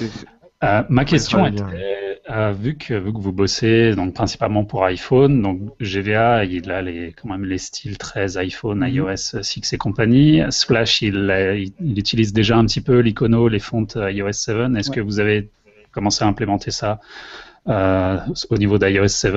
Est-ce que vous avez préparé les anciennes applications pour les passer aux nouvelles guidelines? Alors, à ce niveau-là, il faudrait plutôt parler à nos développeurs, mais je crois qu'on a entamé le test et le bêta testing des applications actuelles pour être sûr qu'elle passe au niveau en tout cas technique sur iOS 7. Et puis évidemment que depuis qu'on a vu les premiers visuels de iOS 7, quand on dessine des nouvelles interfaces, on essaye je vais pas dire de coller au style iOS 7 parce que c'est le truc que, les dégradés Johnny Ive. C'est le truc que je déteste, c'est que voilà, pourquoi est-ce qu'en passant sur iOS 7, on devrait faire tous les applications qui ressemblent à ce que fait Apple? Pourquoi est-ce qu'on pourrait pas garder notre personnalité? Un bon scomorphisme. Exactement, Oui, à l'ancienne, quoi. un bon Comme à petit l'époque. cuir brodé. Non, mais ceci dit, après, le mode minimaliste, de toute façon, il est super à la mode. Donc, dans tous les cas, revoir vos applis en mode minimaliste, je suppose que. Enfin, de toute façon, j'ai vu un peu ce que vous faites. Vous êtes déjà un peu dans ce. Est-ce que vous mettez des long shadows? Sérieusement. Bah, non, ça c'est que sur Android. Non, c'est que sur Dribble. C'est sur que sur Dribble. Dribble, ça. J'ai failli le faire l'autre jour sur un projet perso. Ah non, ne fais pas ça, jamais. Mais c'est un projet qui est finalement c'est pas si horrible que ça les long shadows. Ça a juste été tué dans l'œuf, mais voilà. C'est le flat design 2.0 comme. Voilà. Toute l'émission, la prochaine émission sera sur les long shadows. Hein, on peut le C'est ça, les générateurs de J'espère que vous me réinviterez alors. avec Comme ça, on pourra en discuter. Est-ce que vous aviez d'autres questions pour Loris? Eh ben, écoute, non. Moi, Ou est-ce qu'on enchaîne sur le quiz? Je crois qu'on peut enchaîner parce que c'est déjà plus ou moins Ouais, c'est le retour du quiz en plus. Le retour du quiz. 92. Le retour du quiz depuis 92, ouais. Donc, et attends, en plus, c'est la technologie. C'est que maintenant, j'ai une mini iPad juste pour le quiz. T'as acheté ça exprès pour. Dis donc. Non, quand même Tony pas. investit. Alors, iPad que j'ai pété, alors là, vous n'allez pas voir les réponses, Non. mais j'ai pété le verre au bout de 2 jours. Voilà. Les Je l'ai boules. fait comme une merde. Et c'est normal parce que tu fais jouer tes chats sur Est-ce l'iPad. que les chats ils sont pour quelque chose? Ouais, c'est ça. Oui, parce que effectivement, j'ai une appli qui est très sympa pour tous les gens qui nous écoutent qui ont des chats. Vous téléchargez l'appli Friskies. C'est Friskies qui fait ça. Et Ça t'as des marche avec les poissons. bébés aussi. Ouais, avec des bébés? Ah Oui, ça merde. marche. Ça, j'ai jamais vu par contre. Parce que là, le principe, c'est que le chat saute sur ton iPad et griffe l'iPad pour attaquer les poissons. Donc je vois pas un enfant faire ça, Ça, mais c'est- bon, après c'est un concept. Ouais, hein, c'est Ma prochaine étape, c'est de devenir designer d'interaction pour animaux domestiques. Ah, voilà. D'accord. Il est dit ça. C'est vraiment une application pour chats. Ouais. Ça doit être très cool à faire. Ouais, j'ai hâte de voir ça, ouais. Surtout le benchmark, aller tester avec les chats des voisins, Ouais, voilà. user User test. testing avec Ils ont les pas chats mal du de quartier. visuels. Tu te rappelles, dans un WTF, j'avais montré ça, hein, le truc pour les chats où tu suis l'évolution de ton chat, justement, comme le Fuel Band de Nike, mais Ouais. sauf qu'en mode les chat, chats, quoi. ouais. Combien de sauts a fait ton chat dans la journée, combien de temps il a dormi, enfin tout ce genre de trucs. Je crois que Marie-Julien avait adoré ce Ouais, il avait beaucoup aimé ça. Ouais, On lui en Putain, avait c'est branché pas vrai, il y a un, un là. épisode où on va pas parler de lui, quoi. C'est incroyable, ça. Le mec nous lâche pas, quoi. Même quand il est pas là, il nous lâche pas. J'étais dans une animalerie le week-end passé et il y avait Et un tu as couple vu qui Marie-Julien Dans une petite boîte. Ouais. dans une petite cage comme Avec- ça, avec s'il des vous plaît, oreilles de aidez-moi, chat. aidez-moi. Non, il y avait un couple qui cherchait une puce GPS pour son chat justement pour être sûr de bien le traquer depuis le smartphone. Sympa. Ah ouais, d'accord. Ouais, c'est spécial, ouais. C'est en Suisse Ça qu'on voit marche ça. aussi avec les bébés. C'est en Suisse, ouais. Le mec il fait ça à chaque fois avec les bébés. Si tu peux Ça, accrocher 200 € de puce GPS autour du cou de ton chat, Ouais. c'est pas mal. T'as Allez, plus le de petit limite, quiz. ouais. Allez, Allez, c'est quiz. parti, petit quiz. Alors, la première question. Alors, vous allez voir que maintenant j'ai fait carrément des petits titres. Là, ça va être une question produit. Oh là là. Donc, je répète, question produit. Alors, tout ça va être. Tu joues aussi, Loris. Hein, c'est le Ça but. marche. Et est-ce que La- les la internautes réponse voient un petit indice sur l'écran? Parce que je voudrais savoir. Non, calme-toi, JP. Julien Quand même. On Lepers. n'est pas dans le futur. Là, on est qu'en Tony 2013. Je gère déjà l'iPad. C'est pas facile. Hein, donc, me mets pas tout d'un coup là. Alors, Attention, la France question 3, ils y produit. arrivent. Attention, c'est une question très simple. Alors, il va falloir être très rapide. Alors, Wacom vient de sortir sa nouvelle tablette. Comment se nomme-t-elle? Comment se nomme-t-elle? La Le Bambou nom. Deux. Bambou, quelque chose Bambou Non, 2. oh là là, ça sent les mecs qui n'ont pas vu la news passer. Ça, c'est moche. Ça, c'est moche.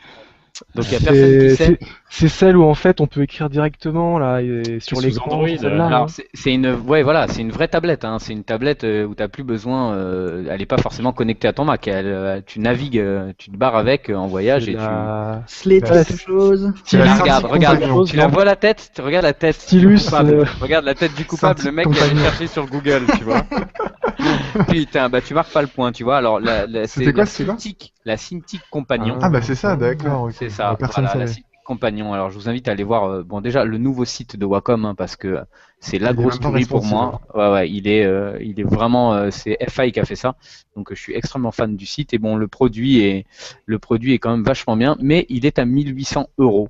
Donc une tablette à 1800 euros, même pro, j'ai du mal à imaginer. Et j'en profite pour dire qu'il y a le Creative Stylus aussi qui est sorti. Je sais pas si vous avez vu ça.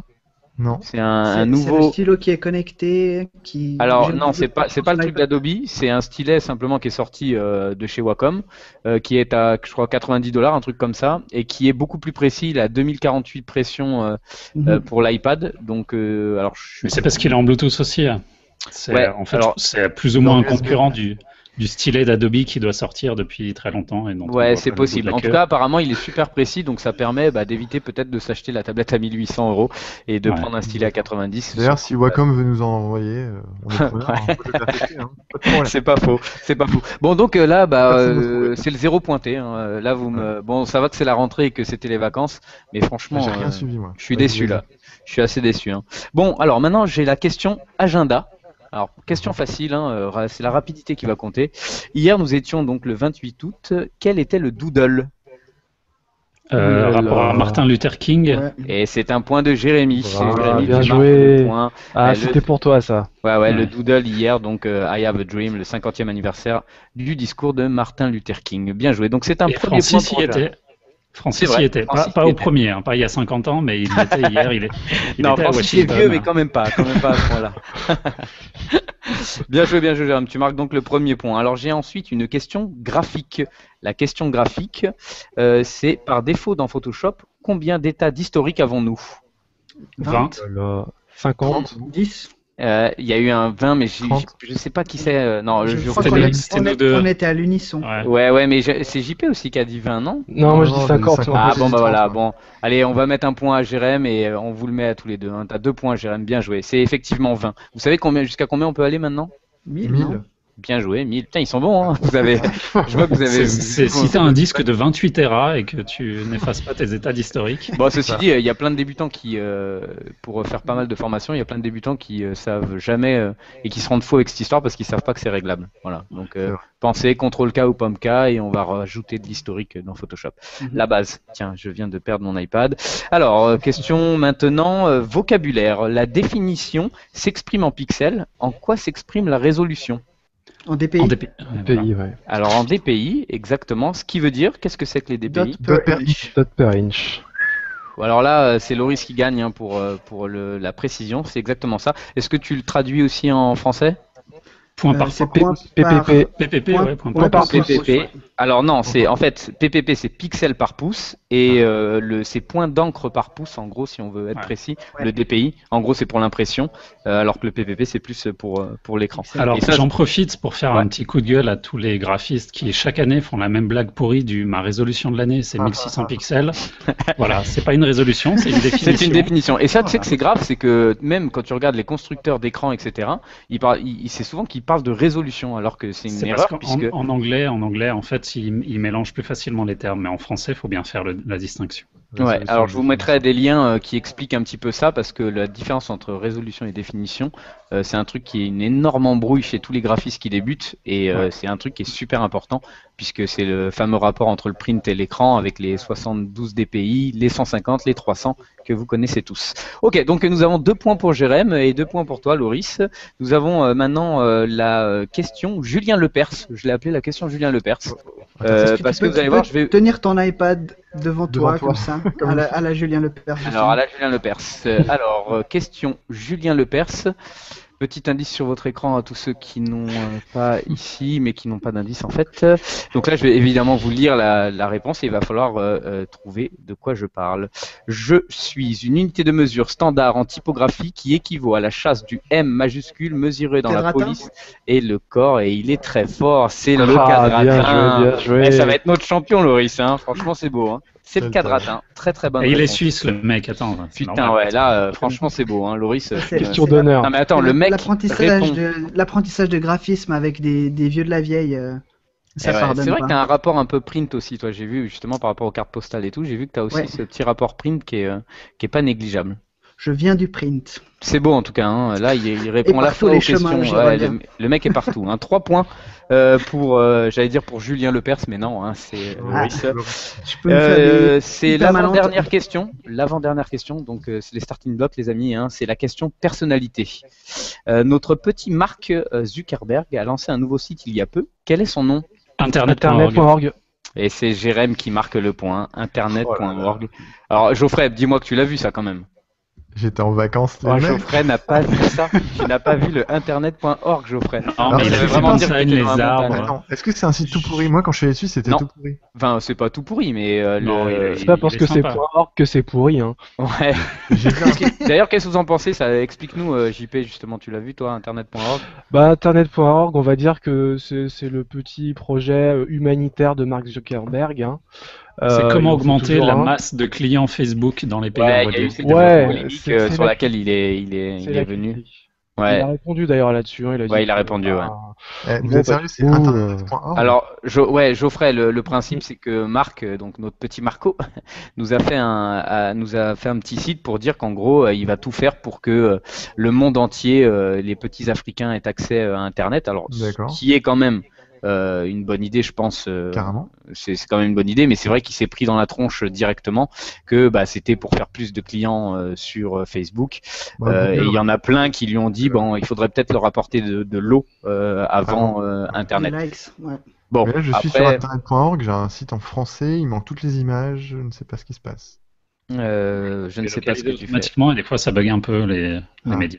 Ouais, ou alors il s'est fait pirater, ça serait génial. Ouais. Non, ou alors c'est une version légère pour pour lire sur téléphone en 56K ou un truc comme ça, je sais pas. Ouais, je ne sais pas. En tout cas, c'est une bonne réponse de Jérém, mais j'ai l'impression que vous êtes à 3-3, ce qui veut dire donc bah déjà Geoffrey, JP, vous êtes complètement nuls. On Je est pense là. que Oui. ça, on peut J'assume. dire ça. Voilà.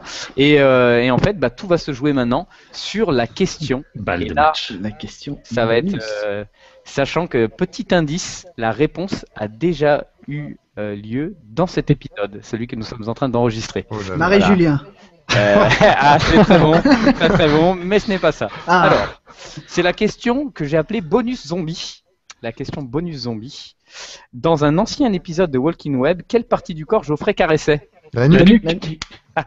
Allez, c'est Geoffrey. Non, non, Enfoiré, Geoffrey j'ai était... il caressait. Quel talent. Je C'est m'y une attendais très pas bonne trop à ça. réponse de Geoffrey. Très bonne réponse de Geoffrey. Donc, Merci. caressait la nuque. Je ne Je ne suis pas d'accord. Ouais, crois vous qu'il y a un étiez un peu décalage. égalité. Ouais, vous étiez un peu tous égalité. Allez, on a tous un point. C'est Ouais, bah oui, mais tous un point, ça veut dire que, bon, de toute façon, on va dire que c'est Jérém, vous êtes Jérém en et plus Loris, en duo ce on soir, gagne. donc c'est le duo Jérém-Loris Voilà. qui gagne ce retour du quiz en épisode Félicitations. 9. Félicitations, bravo à vous. Donc, comme d'habitude, vous n'avez Merci. rien gagné, et ça, c'est la base. C'est ça, C'est Walking la Web, base c'est du que quiz, c'est la quoi. base du partage, la base du C'est quiz. ça qui est beau. Il n'y a pas de cadeau. l'important c'est de participer. Ouais, Non, voilà. c'est l'important, c'est de gagner, mec. Faut que- Mais tu gagnes rien. Alors bon, Même voilà. quand c'est gratuit, c'est l'important, c'est de gagner. Clairement. Bon, Geoffrey, on finit par les WTF et on... Allez, moi j'avais un petit what the fuck, alors plutôt assez curieux. J'ai vu passer la news hier, il me semble, la Nintendo 3DS et la nouvelle c'est la Nintendo 2DS. Donc Nintendo fait un revirement en disant fini la 3D, on fait de la 2D. Alors c'est de la 2D évidemment, c'est pas des jeux de plateforme en 2D comme on a l'habitude de voir. C'est juste que l'effet 3D de la Nintendo 3DS, ils arrêtent ça. Et alors tout le monde sur Twitter se défoule en disant quoi, c'est n'importe quoi, c'est what the fuck, c'est la fin de Nintendo, etc. Moi je trouve Alors ça... que c'est déjà fini Nintendo en fait, finalement. Non, pas du tout, pas du tout. Nintendo ne sera jamais. Non. Moi je trouve ça pas mal parce que je sais pas si vous avez déjà vu des enfants utiliser une 3DS. Qu'est-ce qu'ils font? Ils l'ouvrent, ils déconnectent, enfin ils débranchent la 3D, ils switch off la 3D et ils coupent le son et ils jouent. La 3DS pour moi c'était un peu une erreur technologique, c'était pas extraordinaire. Carrément. Parce que voilà, c'était la mode de faire de la 3D, ils ont fait de la 3D alors que Nintendo est bien Comme connu au cinéma, quoi, pareil. c'est ça, Mm. et pour moi Nintendo, leur force, c'est pas du tout justement de faire la pointe technologique, au contraire, c'est de faire c'est Du ludique, quoi. du ludique, et surtout c'est paix à son âme, Gunpei Yokoi, l'inventeur de la croix directionnelle, du Game Boy, etc. C'était la pensée parallèle des technologies désuètes. C'était un peu sa phrase, et c'était de penser les vieilles technos, les technos d'avant, voilà, pour les revoir au goût du jour. Et là, quand Nintendo avait sorti sa 3DS, je me suis demandé pourquoi ils avaient sorti ça. Et pour la petite histoire, pour la parenthèse là-dessus, les Game & Watch, vous savez, les petites consoles, les toutes premières consoles de Nintendo, qu'est-ce que c'était au départ? Gunpei Yokoi, il a eu l'idée de prendre les écrans de calculatrices Casio, il me semble, ou Sharp, je sais plus, au Japon, et plutôt que les écrans de calculatrices passaient en couleur, il y en avait de plus en plus, et les écrans en noir et blanc devenaient un peu obsolètes. Donc lui, ce qu'il a fait, c'est qu'il a pris l'écran de calculatrice qui coûtait vachement moins cher, qui était vraiment moins bien, il l'a retourné pour en faire un jeu vidéo et il l'a mis en petit dans la main de ces Japonais qu'il a observé rentrant du travail, les mains posées l'une au-dessus de l'autre. Et c'est comme ça qu'il a inventé les Game & Watch. C'est en regardant une vieille techno mais sous un œil nouveau. Et donc je suis content que la Nintendo 2DS soit what the fuck, mais je lui souhaite longue vie. Et par contre, c'est juste qu'elle a un design très bizarre. Mais oui, voilà, c'est ça, c'est ce que j'allais dire. Elle fait 7,50 m pour une console portable. Elle ressemble aux consoles qui sont vendues dans les 3 Suisses à 79 €. Alors, attendez, où tu as 36 jeux dedans. C'est ça, c'est ça. Attends, je vais la montrer parce que c'est vrai que c'est énorme. Son design est un peu what the fuck, mais après, voilà, je peux l'avoir en main. elle est là, vous voyez, et donc elle fait 7,50 m de haut. La verticale, voilà. On dirait un interphone. Ouais, non, oui, c'est ça, c'est ça. C'est... Est-ce que vous pouvez rentrer? Oui, vous pouvez y aller. Je vous ouvrir la porte. Et là, vu que tu peux plus la refermer, les gamins vont tout de suite niquer les écrans. Mais ouais, ça fait c'est super bizarre ça aussi de pas pouvoir la refermer. Je trouve ça. Mais bon, on a eu des Game Boy nous aussi, donc voilà. Enfin non, moi franchement, j'y arrive pas. Hein. Moi, c'est un gros what the fuck ce truc. D'ailleurs, si Nintendo veut nous envoyer, non, je rigole. blague. C'est excellent. Donc, c'est le what the fuck, et on en avait un autre, un petit what the fuck. Regarde, j'ai juste normalement à aller ici, et tu vois, et là je vais vous montrer Attention, une Inception, là tu mets une vidéo YouTube dans un flux YouTube. Ah ouais, là, alors attends, non, tu sais quoi, je vais même aller plus loin. Je vais arrêter le partage d'écran, et je vais tenter d'utiliser la petite application YouTube qui est à l'intérieur. Alors attends, je vais essayer. Hein. Je vais aller copier carrément le lien. Là, c'est vraiment de l'Inception. Pour tous les auditeurs qui nous écoutent et qui ne nous regardent pas. Non, normalement c'est fait pour ça. Hein. Alors attends, je vais y arriver. Hein. Ça doit être fait. Nous avons non, bon, j'y arrive pas. Ok. Voilà, donc je repartage mon écran. Ça sera plus simple. C'est juste de toute façon pour vous montrer la vidéo dont je voulais vous parler. My New Mac Pro. Est-ce que vous l'avez vu cette vidéo? Oui, bien sûr. Drôle. Geoffrey ne l'avait pas vu aussi, hein, donc. J'étais en vacances. Donc, allez la voir cette vidéo, elle est géniale. Alors, j'ai appris en plus que c'était fait par un mec qui apparemment est à Paris. Donc, et j'ai une copine qui le connaît, donc je vais me faire le plaisir d'aller rencontrer ce personnage qui a parodié l'utilisation du Mac Pro dans toutes les coutures, et c'est un peu tous les délires dont on avait parlé quand il était sorti. On le voit sous forme de cendrier, de shaker à cocktail. Ouais. Voilà, le shaker à cocktail est très bon, effectivement. J'aime beaucoup, ouais. Et c'est vachement bien fait, la vidéo est super bien foutue, c'est marrant et tout, donc c'est le petit what the fuck qui fait plaisir. Et il est toujours pas sorti, je crois, ce Mac Pro. Hein. Je sais pas ce qui. Alors, vous avez peut-être vu passer cette semaine la petite vidéo teasing qui normalement l'annonce pour l'autre. Alors, on t'entend comme un petit robot. C'est à chaque fois tu nous fais ça en fin de Walking Web. Donc c'est la. C'est Jérém qui arrive à 2 secondes avant de l'épisode et JP qui nous quitte, voilà, sans son. Là, on t'entend plus. Voilà, donc JP, je suis désolé, on t'a coupé la parole. Je sais pas comment tu vas faire pour je pense que ce qu'il disait, c'est que la vraie pub est sortie là aujourd'hui ou hier. Loris l'a posté. Il y a du Muse en fond sonore, il y a plein de belles images et ça dit automne 2013, donc on verra. Ok. On verra ce qu'il en est. C'est ça qui me l'a vendu, du Muse dans une pub Apple. J'ai presque acheté un Mac Pro maintenant. C'est direct. Pour en faire un bon petit cendrier. Voilà. Un bon petit cendrier, ce sera parfait. Alors je crois que JP va retenter de venir de re-rentrer dans la conversation et de nous dire un petit au revoir. Dans tous les cas, eh bien cet épisode numéro 9 est terminé. Geoffrey. Ouais. Il aura duré environ plus longtemps que prévu, comme souvent, mais c'était un grand plaisir de vous retrouver, de retrouver tout le monde. Loris, merci beaucoup d'être venu avec nous ce soir.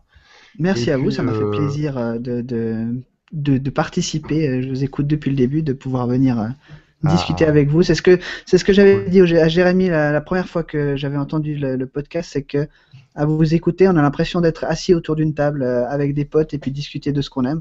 Je suis content d'être effectivement assis autour de la table aujourd'hui. Et tu seras le bienvenu. pour une prochaine. Tony, est-ce qu'on parle de Blend ou pas? Bah oui, j'allais vous dire ça. Bah, On parle un peu des news. Attends, il y a JP qui revient. JP. Voilà. Et voilà, Il est JP de revenu. retour. Donc Voilà. on était en train de se dire au revoir, JP. Et oui, je suis justement, revenu pour ça. on voulait parler rapidement de la Blend conférence. Donc Tony, rapidement, tu peux nous dire Alors, ce qu'on j'ai va faire aucune là-bas idée des dates, puisque Moi non niveau, plus. Et j'ai donc, un- octobre. voilà, j'ai un gros problème de mémoire, tout ça. Par contre, bah, le sujet, on a déjà une bonne idée du sujet qu'on va aborder là-bas. On va faire donc un walk-in web sur place dans une conf. Donc bon, ça sera évidemment particulier dans le sens où on animera tout ça. On va essayer d'inviter en fait des gens qui sont plutôt dans l'innovation et les startups et qui créent leurs startups, leurs services online ou en tout cas qui ont besoin un besoin énorme de design, de web design, et on va essayer de mettre un peu le point là-dessus, de dire que c'est super important pour une startup quand elle veut présenter, ne serait-ce qu'aux investisseurs, son projet, elle a besoin de le mettre de le mettre graphiquement sur qu'il existe en fait. Donc il y avait ce côté-là, ce premier côté d'appeler des indépendants surtout pour commencer ça. Et puis une fois qu'ils ont l'investisseur et que le projet va être lancé, il faut vraiment le mettre en route. Et du coup souvent ils ont tendance à embaucher des designers. Donc voilà, on essaiera d'avoir un peu ce point de vue avec si on arrive à avoir un investisseur, ça serait génial. Et puis quelqu'un qui monte sa startup ou qui l'a montée. Et on pourra parler design. Donc c'est le 1er et 2 octobre, c'est à Lyon. Je vous invite à aller voir, si vous allez sur le site Blend Conférence, à cliquer dans les speakers, parce que nous sommes, toute la petite équipe de Walking Web, sommes dans les speakers, et regardez la photo, donc il n'y a que des speakers sérieux, et nous sommes en photo zombie. Je suis très content de ce Et de ce il faut hacking. absolument aller lire, alors je sais pas s'il l'a changé, mais la bio de Jérém. C'est magnifique. Putain, non, faut que je la change. Il l'a pas C'est changé. magnifique. Alors vite foncez, allez vite lire sa bio parce que ça a été une traduction de Google. Ouais. Et C'est une il y a des traduction termes magnifique. qui sont assez magnifiques. Donc, Ouais. ça, il faut que vous alliez voir, quoi.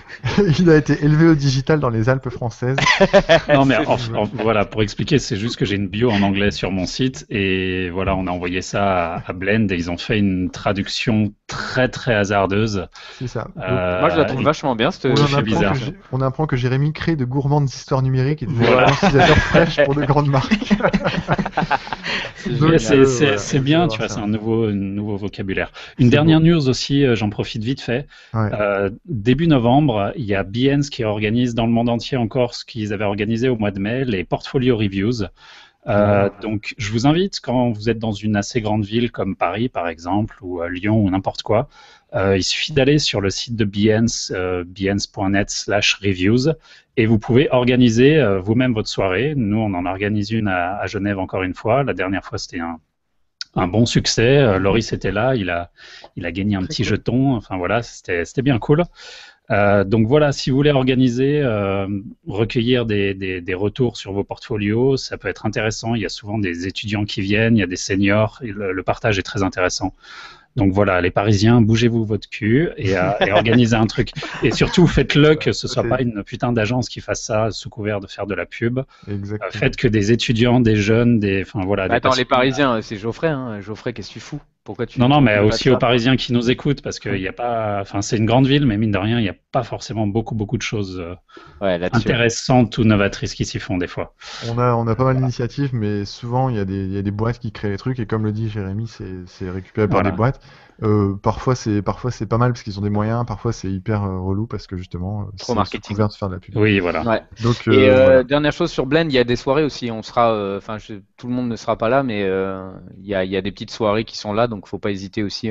Si vous êtes Moi, là, je serai aux venez deux, deux soirées. Je sais plus. Bah, pareil, forcément, quand c'est. hein, il y a de l'alcool, donc. C'est ça. Moi, il y a de l'alcool. gratuit, Je suis là. Il y a de l'alcool et c'est gratuit. Je suis là. C'est ça. Bon, bah, les amis, je vous Ça fait remercie plaisir. tous. Je remercie à tout le monde de nous avoir écoutés. Et puis je vous souhaite une très très bonne soirée. Je vous dis à très très bientôt. Et puis, on a déjà presque notre invité pour la prochaine fois, mais on garde le suspense. Voilà. Ouais. Les suspens. Ça À marche. la Merci à prochaine. tous. Merci. La bise. Merci beaucoup. Salut. À bientôt. Tchuss. Ciao. Ciao. Bye.